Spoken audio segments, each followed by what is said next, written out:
Most people spend decades knowing exactly who they are. Then retirement comes, and that certainty disappears. Come in, pull up a chair.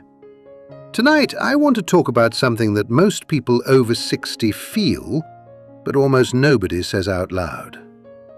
The quiet, unsettling feeling that somewhere along the way, you became invisible. Not to everyone, not dramatically, just less needed, less asked, less in the frame. If that landed somewhere familiar, stay with me.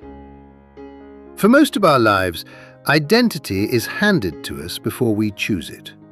You are a student, then an employee, then a parent, then a professional, a manager, a teacher, a nurse, a builder, whatever it was that filled your days and told the world who you were. And here's what those identities actually do. They don't just describe what you do, they tell you what you're worth. They give you a reason to get up in the morning. They hand you a place in the world and say, you belong here. And then one day, sometimes by choice, sometimes not, that place is gone. The office still exists, the school still exists, the company still exists, but you are no longer in it.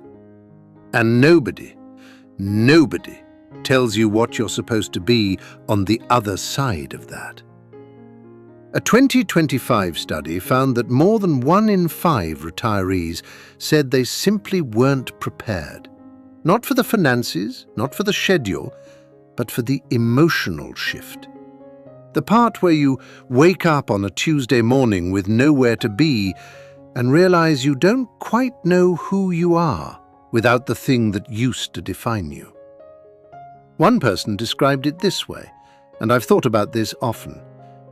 If I could go back, I would have found my purpose outside of my work identity. Outside of work. Those 3 words carry a lifetime of quiet regret. Because so many of us poured everything into the work. We were reliable, we were needed, we were good at what we did. And we told ourselves, quietly, without quite saying it out loud, that being needed was the same as mattering. It isn't. Mattering is not the same as being useful. Let me say that again, because I think it's one of the most important things I can offer you tonight. Mattering is not the same as being useful. You don't matter because of what you produce. You don't matter because of what you manage. You don't matter because your name was on a door or your phone used to ring all day. You matter because you are here. Because you have lived a life that no one else has lived in quite the same way. Because the things you know, the things you've seen and survived and quietly carried, are not nothing. They are not nothing at all. But here is what I've come to believe. And I say this as someone who has sat with this question for longer than I'd like to admit. The feeling of invisibility after retirement is almost never about the world failing to see you. It is almost always about having stopped showing yourself. The opinions kept quiet because you assumed no one would want them. The stories not told because you thought they'd sound like complaints. The calls not made because you didn't want to be a burden. The version of you that got a little smaller every year you waited for someone else to ask. So let me give you something practical. Not a philosophy, not a list, just one thing. Something you can do before the end of this week. Think about one thing you know deeply. It doesn't have to be dramatic. It doesn't have to be impressive. It could be the way a garden changes in October. It could be how to sit with someone who is trying not to cry.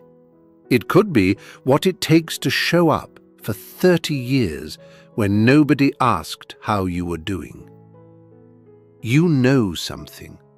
Everyone who has lived a life knows something that younger people are still learning. Find one person and tell them.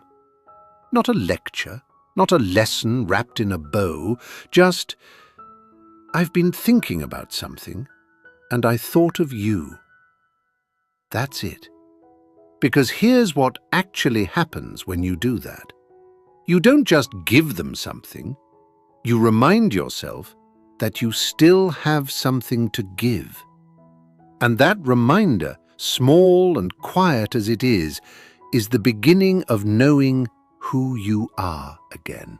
There is a psychologist named Dan McAdams who spent decades studying how people make meaning of their lives. He found that the people who age with the most grace, the ones who feel whole rather than hollowed out, are not the ones who stayed busiest. They are the ones who kept telling their story.